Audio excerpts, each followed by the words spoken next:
Alright YouTube, we're back, of course, talking some Final Fantasy IX, and we are talking about the 9 Remake, and some changes we'd like to see, kind of depending on what the remake is. Of course, what I mean by that is whether or not it's like a visual remake, as we are kind of led to believe it is, or if it's going to be something like the 7 Remake treatment, where they kind of like completely redo the game entirely.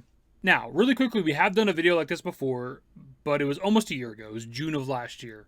The difference is, however, when I made that video, I hadn't played FF9 in a long time. I do have a lot of knowledge for FF9. I've played a lot in my lifetime, but I actually hadn't played Final Fantasy IX since like 2019, sometime before 2020, which is when I got a PS4 to play FF7 Remake. And whenever they brought a bunch of like Final Fantasy games to Xbox, that's the platform I was on at the time, that's when I had last played Final Fantasy IX. The obvious difference between that video and this video is that I'm fresh off of a playthrough of Final Fantasy IX this time. So it's fresh on the minds. We took some notes a little bit as we were going, kind of what things I'd want to maybe change when it comes to a 9 Remake, right? I'll say, though, Final Fantasy IX is one of my favorite games of all time, and we definitely have some things to talk about in regards to a potential remake of the game. But there's very minimal complaints, you know. Final Fantasy 7, 10, and 9 are my favorite Final Fantasy games in order, and there's really not much I would change about them. In fact, despite FF7 being my favorite game of all time, would probably have the most complaints, the original FF7, right? Like 10 and 9, I think, are pretty much perfect. So just hopping right into it, some of the main changes people want to see when it comes to a 9 Remake involve combat. It's kind of a two-parter. But the main one, I think, and maybe the biggest complaint overall when it comes to FF9 in some ways, is the combat speed. And it's really kind of everything about it, just how slow the ATB bar fills up, attack animations depend on the attack you're doing, the move you're doing, whatever. It just takes a very long time. Like, combat is extremely slow in this game compared to pretty much every other Final Fantasy game I think I've ever played. So that is certainly something that needs to change when it comes to a Final Fantasy IX Remake, and that can be done whether it is simply a visual remake or an actual remake of the original game, to simply make combat faster. Obviously, battle speed is not that much of an issue if you played like a modern port of Final Fantasy IX, like the HD version. You have the enhancements, right? You have the speed enhancement. I think it's like a ×4 speed or something like that. So combat's not that big of a deal now.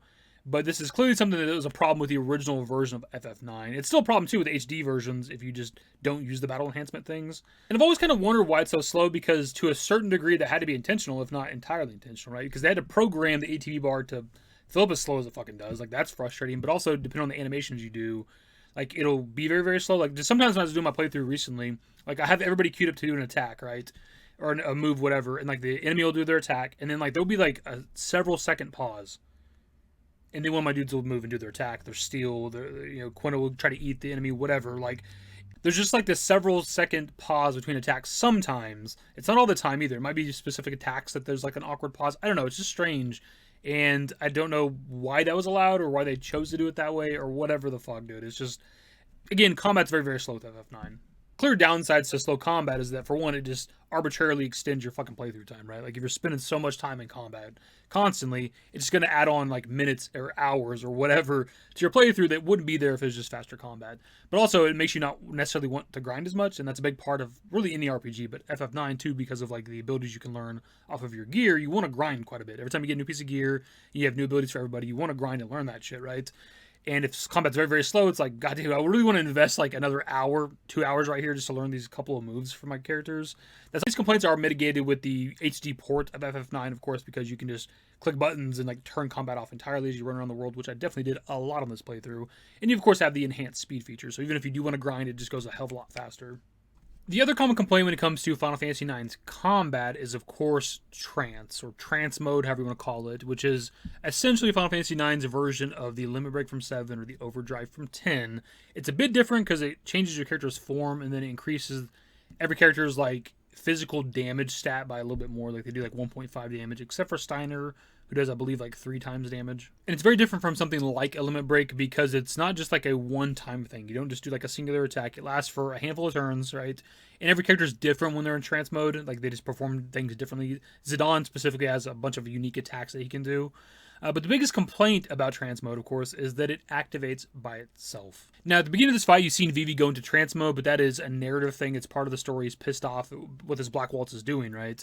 But you can see later on in this fight that whenever Steiner's bar fills all the way up, it just activates trance mode. It's forced upon you. You have no choice in the matter. This, again, is something that's never really made sense to me because I can't imagine why they would choose to make it automatically activate coming off the heels of something like 7 and 8 where you get choice in the matter, right? You get to choose when you want to use that shit. 8's a little bit different and kind of weird with how it does its limit break stuff, but you still don't have to use it if you don't want to, right? I can't imagine playing something like Final Fantasy VII or 7 Remake, 7 Rebirth, or even, Final Fantasy X's Overdrives. Like, as soon as the bar fills up, automatically it's used. Like, that's just like a strange creative choice in my opinion. I don't understand it. And to use a bit of a modern example here, we have the limit breaks in Final Fantasy 16, which are in some ways kind of comparable to trance in Final Fantasy 9 because it's not a one and done sort of thing. It lasts, for a set amount of time. But imagine it activating by itself as soon as the gauge is full, where it has like tactical use in 16 because of it being able to cancel certain animations and attacks and things like that. But also it does like heal you over time when you're doing it. You're doing faster attacks, doing more damage, but you're also gaining health as you're in limit break, right? And imagine that being forced upon you instead of being able to activate that when you want to. There definitely could be some tactical use to the trance mode in the original FF9 as well if they allowed you to activate it when you wanted to, because you do have like double white spells with Ico, right? And that could be very beneficial in a hard fight. Hit like double life spells if two characters die, or hit a life spell on somebody and then hit like a Huraga on everybody to heal everybody up or something. Like, also when it comes to Freya in trance mode, her only difference is her jump attack, right? But it does more damage, it hits all enemies, but also she stays airborne, which allows her to avoid all damage, and there could be definite tactical use to that, right? If it wasn't forced upon you. That's a very clear change that needs to happen with the 9 remake, regardless of what it is, right? Visual remake, overall remake, whatever. Like, allow us to like activate trance when we want to. Let the bar fill up and just let me activate it in the menu in combat whenever I want to. It's actually is something we've seen them change with a somewhat recent remake / remaster of a game with Crisis Core Reunion with the DMW system, where with the original Crisis Core, when you got 3 things lined up in the DMW, that just activated right away, right? You had no control over that. It was all random, whatever. And now with like Crisis Core Union, like as soon as you get something lined up, like you just have button prompts on the right side of your screen, and you can just activate that shit whenever you want. Another very common thing people want from a 9 remake is making the additional party members we have throughout the game actual additional party members. And something I can definitely agree with, because I always did like Blank and Marcus. Senna is kind of cool, I guess. You get to use him significantly less than the other two. And then we do eventually get Beatrix as a temporary party member as well. I will say, though, as much as I do agree with wanting to have the additional party members be permanent party members with the 9 remake, there is a purpose to it in the original game, and it's something I don't think I actually knew until this recent playthrough, and it's that, like, some of the stats and levels carry over to particular characters. In terms of, like, Blank, for example, his levels carry over to Amaranth, but no stats. And when it comes to Marcus, I think his stats carry over to Ico, but not the levels. And it does make a bit of sense, too, because they are later characters that you get, Amaranth and Ico, right? The last 2 to join the team, so there is a way to, like, make them not be necessarily behind in terms of, I guess, levels and or stats. They'll still be behind on abilities, of course, because they have nothing when they join you. But a lot of people, when they get to this point of the game where Marcus joins up with Steiner and Garnet, will actually grind some levels on Marcus. You can actually kill off, Steiner and Garnet and just fight with Marcus. That way you're not over-leveling the other two, and it'll all, transfer over to Ico later in the game. When it comes to the character of Beatrix, she's just a badass that people want in the party, which I can certainly agree with. I will say, though, the one kind of flaw with like all these optional characters is that they're not really unique in terms of the weapons they use or the moves they use, right? Like Beatrix and Steiner share, I think, an exact same move pool, right? He can never get like some of her strong abilities later in the game.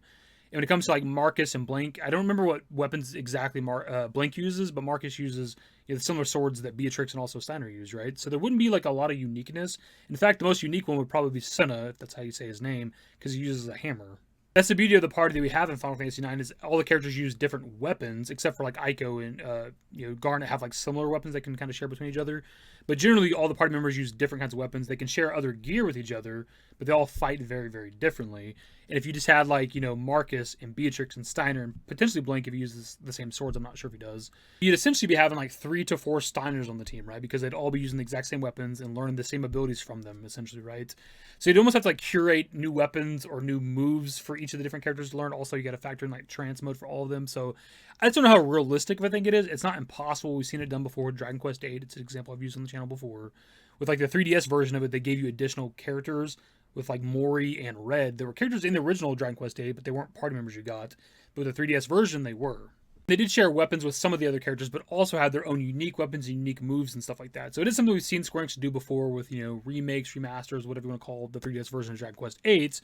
So it is something they could do, but that's a lot of additional party members, right? We're talking 3 to 4, depending on if you want to include Senna in there. Another relatively common complaint with Final Fantasy IX is the active time events, or ATEs for short, which are these mostly optional little side stories that you can watch throughout the game. But the problem is there are a lot of missable ones, and there's some that have very specific requirements to view them. An example I can give, which is one I talked about not too long ago on Twitter, is the Give Me My Money ATE, which is one of the ones you get towards like the later end of the game. But to even have it appear at all, you have to acquire like multiple missable ATEs, but also you have to go into a specific scene with less than 50 gil in your inventory, which to me never happens in pretty much any Final Fantasy game or any RPG that I play or any game that I play that has a currency, because I'm never just gonna like spend my money down until I have practically nothing, right? It's just the odds of somebody acquiring that specific ATE like organically, I feel like is impossible. Like the odds of that are so low just because of all the missable ones leading up to it, and then also having to have less than 50 gil. It's just a ridiculous requirement to view an optional scene that's honestly not a very good scene at all. The thing is, throughout Final Fantasy IX, there's a ton of great ATEs, and some of them will give you like items and shit, accessories and things like that. And there's some that give you like great backstory. Like for Amaranth, for example, you get some ATEs that show you backstory on him and his relationship with Zidane and why he's so adamant to be like stronger than Zidane and wants to beat him and stuff. And I don't remember if those are missable or not, but the point is they shouldn't even be optional. I believe without those specific ATEs for Amaranth, I don't know that you ever learn in the story itself what his motivation is with Zidane, right? Why he has this anger towards Zidane or whatever the fuck, right? So like you could argue that those ATEs are kind of needed for the character of Amaranth, right? So that's something that could be fixed with a remake, where you either incorporate all the ATEs into like the game and the story kind of organically place them where they need to be or whatever, or you just make them not missable. As in, like, when you get to a new area, you have them pop up and you can just kind of watch them all in a row or something. Or, like, you watch one, you walk to the next area, you can watch the next, whatever.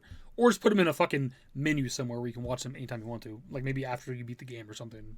And since we're talking about, Amaranth's, like, story and stuff, we might as well throw it out here, too. This is something that people mentioned a lot whenever I asked, what do you want from a 9 remake? Is that people want more story for characters like Amaranth and Freya and Quina, who kind of get lost in the shuffle as the story goes on, right? And that kind of comes down to, of course, the kind of remake it is. If it's just a visual remake, that's just not going to happen because it's going to be the same game, just looking better. But if we're going the 7 remake kind of treatment, right, then they could add more story for those particular characters. Something I definitely want from a 9 remake that I think a lot of other people want too is voice acting. It'd be kind of weird to like have this like modern version of the game and not have the characters actually talking. And this is something they could do regardless of the kind of remake it is, because even if they just visually enhance Final Fantasy IX, they could still have the characters actually voiced, right? It's something we've seen them do with Crisis Core Reunion, again, bringing that game up. The original version on PSP did have voice acting, but there's a lot of lines, a lot of dialogue that you just had to read yourself, right? But with Crisis Core Reunion, they re-recorded all the dialogue with the new cast, but also voice lines that were never voiced before with the original PSP version, right? So it's something I could definitely see them doing with Final Fantasy IX. It would be quite the undertaking. But it definitely give it that, remake feel, right? Even if they just visually change the game, maybe enhance the combat, change things around a little bit. If you just added voice acting to it, it'd feel like a completely different game. Or maybe the way I should say that is it would feel like a brand new experience, right? Even if you've played Final Fantasy IX like 10, 20 times in your life, like this would be a new experience because it has voice acting. Now, something I wouldn't mind seeing with the 9 remake, and it's something I never really even thought of until this recent playthrough, is being able to like break stat barriers. That's HP past 9,999, MP past 999. Also damage, breaking the damage cap of 9,999, right? Now, this would require them to kind of rebalance the entire game, because enemies in Final Fantasy IX don't have a lot of health. Even the super boss in the game, Ozma, only has like 55,000 health, right? If you could do 99,999 damage, you'd one-shot the super boss, right? So they definitely have to like kind of retool everything. Character stats, enemy stats, things like that, right? But it'd be kind of a nice thing to have in the 9 remake, just because that's something I expect from a lot of my RPGs or Final Fantasies, is eventually being able to break the damage cap, right? But it's not a big deal if they don't do that. It's whatever. This next one's admittedly a little bit weird because I don't entirely know how I want to word it. But on this playthrough, I found Kuja to not be that interesting of a character up until you get to Terra and kind of learn like his true history and past and his motivations and what he's doing and all that other shit. Don't really start focusing on the character of Kuja until disc 3, and that's when you actually go to Terra, right, eventually. So I just feel like we don't get enough of that character. It's fine to kind of put off the villain, I guess, to a certain degree till later in the game, but it's just like you go through 2 discs of the original Final Fantasy IX without really getting a lot of Kuja. There's some brief scenes of them, but you're really following Queen Braun for the first 2 discs, right? Just use Final Fantasy VII as a comparison, right? With that game, you do start out following a different villain, we'll say, right? You're going after Shinra. But by the end of the Midgar segment, you are aware of Sephiroth's presence, and by the end of Disc 1, I feel like you know the character of Sephiroth pretty well, right? Even though, obviously, it's not the real Sephiroth, it's Genova Sephiroth, or whatever the fuck. But still, by the end of Disc 1, you, like, understand, like, the motivations of the character, what he's doing, what his plans are, etc., etc. Imagine if you didn't really get to learn much about the character of Sephiroth until Disc 3, or towards the end of, like, Disc 2 in FF7 or something, right? I do think Kuja is a great character once you learn the truth about him, and I understand that there's, like, a big a big reveal on the planet of Terra with Garland and Kuja and Zidane and what their people are and what's going on with Terra and Gaia and all other shit, right? Totally understand that. You can't really allude to that shit earlier to kind of ruin that moment, right? But still, I feel like maybe just more scenes with the character of Kuja. Maybe like you have Beatrix style fights with Kuja in the 9 remake where he just beats the shit out of you. You have to lose those fights or something. I don't know, something along those lines. Now, speaking of the planet of Terra, this is a part of the game that I absolutely love. We deal with outer space in this kind of era of Final Fantasy games a lot. We go to space very briefly with Final Fantasy VII. We spend a good chunk of story there in Final Fantasy VIII. In Final Fantasy IX, instead of going straight to outer space, we just go to a completely different planet. And pretty much everything about this part of the game, I think, is perfect. I love the world of Terra. I love the visuals of it, the story, the lore, the characters here, kind of everything except for exploration. We're on a completely different planet, and we only get to go to what is essentially a town on the planet in Brand Ball, or however you say that shit. Now, I'm not necessarily saying we need something to scale with the first planet we're on, Gaia, right? We don't need an entire actual planet to explore, though that'd be pretty cool. But just a little more exploration, maybe explore a little bit more of the surrounding area outside of Brand Ball. And I don't know how big this planet's meant to be. It's at least, from what we see in game, comparable in size to Gaia. So given that the planet seems to be comparable in size to Gaia, it seems like just a bit of a missed opportunity to not show a little bit more of the world. I think it'd be pretty nice if we just had like a little bit of an overworld, like almost comparable to maybe like when we leave Midgar in FF7. There's only a couple places to go, right? There's just Calm, Chocobo Farm, Ranch, whatever the hell it's called, and then Mithril Mine, right? There's just like 3 other locations, 4 if you include Midgar. Just something like that. Just something kind of small, just a little bit where we kind of get the idea of a planet more so than just a town we go to. I feel like it would definitely help the narrative a bit if we got to actually feel the scale of the planet to a certain degree and just kind of learn more about the people, the genomes, the history of the planet itself, and all that shit before we ultimately get to the destruction of Terra at the hands of Kuja. And this obviously goes into a specific direction with what kind of a remake it would be. This would have to be an actual remake of the game that's adding a bunch of shit to it in order to actually add more to the planet of Terra. So the last couple here are kind of a two-parter. So we have the Crystal World in Final Fantasy IX. Now, specifically what I'm interested in is the crystal itself that Kuja wants to destroy that's going to like wipe out all life and everything, right? That brings about Necron inevitably. I could be wrong on this. I am just off of a playthrough right now. But I don't recall if they ever talk about crystals outside of like the end game of Final Fantasy IX. Again, I'm totally willing to accept that I might be wrong on this, but I feel like until you get to Terra, they don't ever talk about crystals. I didn't come across it as far as I'm aware. Unless I skimmed through some dialogue or maybe didn't talk to a specific NPC or something like that. Then we start getting a bit of Terra lore and stuff like that once we get to like Olivert or how you say the location's name. And maybe they talk about the crystal a bit there. But I just feel like it's something that should be at least briefly discussed throughout the game to a certain degree, because the crystal is somewhat comparable to like the live stream in 7 where it like governs the souls of the planet and stuff like that. And it's like, I believe within the Ifa tree, like the roots like encase the crystal or whatever. I just feel like it should be like a more common thing talked about throughout the game, and I don't think it is. It could be possible that within the world of Gaia, it's not like just common knowledge that there's a crystal inside the planet that's like govern everything or whatever. Or there's like the interdimensional crystal and crystal world that kind of governs all life and all fucking universe or whatever the hell. I can understand that. And maybe it's like lost knowledge, like it's lost to history or something in the world. It could be all those different things potentially. But I just feel like it should be something that's at least hinted at more throughout the game, similar to what we're going to talk about next, which is our boy, or Necron. Probably the most controversial thing in Final Fantasy IX is the final boss, Necron, who quite literally comes out of nowhere. There's not a single thing in Final Fantasy IX that ever even hints towards, alluding towards the existence of this being. Now, in defense of it a little bit, how the hell could anybody actually know about it? Like, I mean, he only comes about by Kuja destroying the crystal in Crystal World, right? That's going to wipe out all life. And he wants to kind of follow through with that, right? Just kind of wiping out existence. We fight him to kind of prevent that, right? So it kind of makes sense that nobody would know about him. But at the same time, this is a fantasy world. It's a video game. I would like to at least know this thing exists somewhere. And I mean kind of anything anywhere, dude. You could have put like just a text somewhere, like in Olivert, Ibsen's castle, somewhere on Terra, maybe dialogue with Garland since he seems to be pretty unknowledgeable and powerful. Maiden Sari, the summoner village, maybe they have some knowledge. They're kind of something like the Cetra potentially. Like you could have done something somewhere. Text somewhere talking about, well, there's a legend of this or that happening if you do this. I don't know.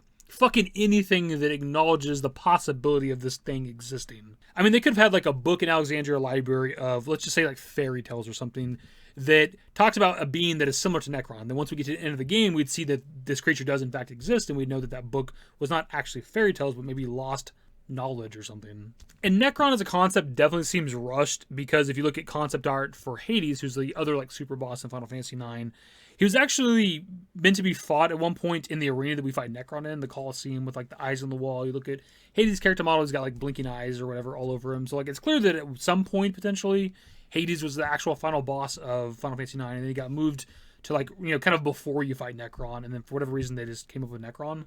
I do think Necron's design is pretty fucking cool, I'll give you that, but it's just an out of nowhere boss. I think every Final Fantasy I've ever played, maybe even every fucking RPG, maybe every single game I've played outside of Final Fantasy IX, you know who you're fighting before you get to the end of the game, right? Imagine getting to the end of Final Fantasy VII and having never learned about Sephiroth until like this moment, or the bizarre Sephiroth fight moment, or, you know, getting to the end of 8 having never learned about Ultimecia, or the end of 10 never learning about Yu Yevon. The list can go on. Arden in 15, Ultima in 16. It's honestly just a strange choice, and even if Hades was initially meant to be like the final boss of Final Fantasy IX, there's nothing in the game, as far as I'm aware, ever alluding to Hades either, right? So it's just like, there's almost always this like plan to just kind of give you an out of nowhere boss fight at the end. Like maybe Hades initially had Necron's dialogue and you just fight Hades, and it makes some sense.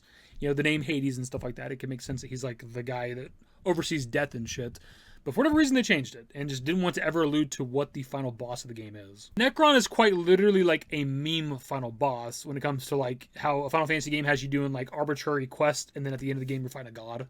This meme right here is an absolute classic. Chapter 1, Find Lost Kitty. Final chapter, Kill God. That is pretty much the video, my dudes. The video is kind of long, at least for what we normally put out on the channel. But we didn't have like a lot of changes, really. We just kind of talked about each thing, each subject for a little while, right? But again, there's not like a lot of things I would need to change about a 9 remake. You can do just a visual remake. You can just do an overall remake. And even with an overall remake, you don't even have to change anything, really, except for increasing the speed of combat and things like that. The ones that definitely need, like, quality of life changes need to happen for sure with any kind of remake you do for the game. But overall, you could pretty much change nothing about FF9, and I'd be fine with it. I do think just giving you an out-of-nowhere final boss is just creatively, like, kind of a bad decision. You could have had just, like, anything, dude. We threw out a bunch of ideas. You could even just had, like, Necron talking to you as you're walking through Crystal World. Like, just text coming up on screen, just talking about whatever. I'm talking about literally anything alluding to Necron's existence would have been satisfactory to me. Like, anything to tell us that this thing exists before we actually have to fight it. It's just kind of insane that they went that route. But that is the video, my dude. So I'll pass off to you guys. What are your thoughts? We did a video about this before. I've done, you know, multiple community posts about this over the last, like, you know, 9 months or so.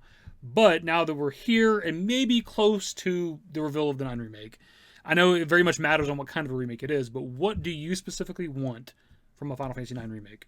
The video, subscribe to the channel if you guys are new, session works in the description below. Follow me on Twitter, @YT. That's it. Bye. Used to care what people thought, but now I care more, and nobody out here's got it figured out. So therefore I've lost all hope of a happy ending, depending on whether or not it's worth it. So insecure, no one's perfect, we spend it with no shame. We blow that like Coltrane, we in here like Logain, or leave it like Cobain.